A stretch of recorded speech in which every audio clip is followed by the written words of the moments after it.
Hello, my name is Nikita Belausov, and today I am going to talk about Gordon Brown, who had been UK Prime Minister from June 2007 to May 2010. I chose him because of a funny YouTube video that depicts him as a boring, sullen person in comparison to such charismatic leaders as Obama, Sarkozy, or Hugo Chavez. There will be a link to that video in the description of this one. I decided to investigate more into his premiership to see what exactly he has done and whether he was appreciated enough. So, here we go. James Gordon Brown is a politician who has been supporting and representing the Labour Party for most of his life. Currently as a Member of Parliament, although it looks like he is planning to retire from politics quite soon, most likely next year. He is married and has 2 children. He is from Glasgow, Scotland, and prior to starting his more than 30 years long political career, he graduated from University of Edinburgh and worked as a rector, a lecturer, and a Scottish TV journalist, among other things. In 1983, he has been elected to Parliament, advancing first to become Shadow Chief Secretary to the Treasury, then Shadow Secretary of State for Trade and Industry, and then Shadow Chancellor. After the 1997 election, where Labour has defeated the Conservatives, Tony Blair appointed him Chancellor of the Exchequer. There are rumours that the two settled it between themselves a few years prior to the election that Blair would go for the Prime Minister spot first, in exchange for administrative privileges and future support for Mr. Brown to become the next leader of the party as well as Prime Minister. Anyway, Gordon Brown served as Chancellor of the Exchequer for a record of 10 years and 2 months.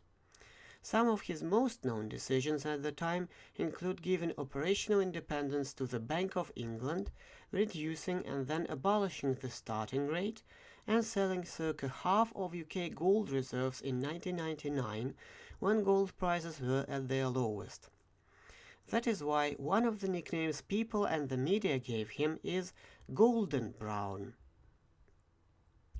After Tony Blair had stepped down, Brown was appointed new Prime Minister as well as the leader of the Labour Party. The very beginning of Brown's only 3-year-long term was considered positive, as he had to face 2 attempted terrorist attacks in London and Glasgow just a few days after starting the job, as well as dealing with the foot and mouth disease outbreak. The rest of his premiership sadly wasn't as good, mostly because of the global recession. Thanks to the financial crisis, a lot of monetary policies were introduced to keep the banks safe, which resulted in a large increase in national debt. His popularity also decreased because of the snap election people thought he would go for in the autumn of 2007, that was later scrapped. For that, he received a nickname of Bottler Brown. From that moment on, the Labour Party ratings were steadily falling, which led to a few leadership challenges and finally a hung parliament in 2010 and Brown's resignation. His domestic policy continued that of Tony Blair's under the name of New Labour, which strived for social justice and free markets. Compulsory personal, social and health education was introduced, as well as extra penalties for those employers who paid wages below the national minimum. Free prescription cancer medicines were also made available, and a new Homes and Communities Agency was created to improve the housing in England. On the more controversial note, during Mr. Brown's first speeches, he said that he wanted to create British jobs for British workers. That phrase was perceived by many as immoral and even racist. As for the foreign affairs, nothing much changed here either. A pronounced Eurosceptic, Gordon Brown saw the United States as UK's most important ally and supported their policies, staying committed to the Iraq War and the pressure to Iran and Pakistan. Unfortunately, during Brown's premiership, the relationship between UK and Russia slightly worsened. The personality of Gordon Brown is rather interesting. He is definitely much less charismatic than Tony Blair.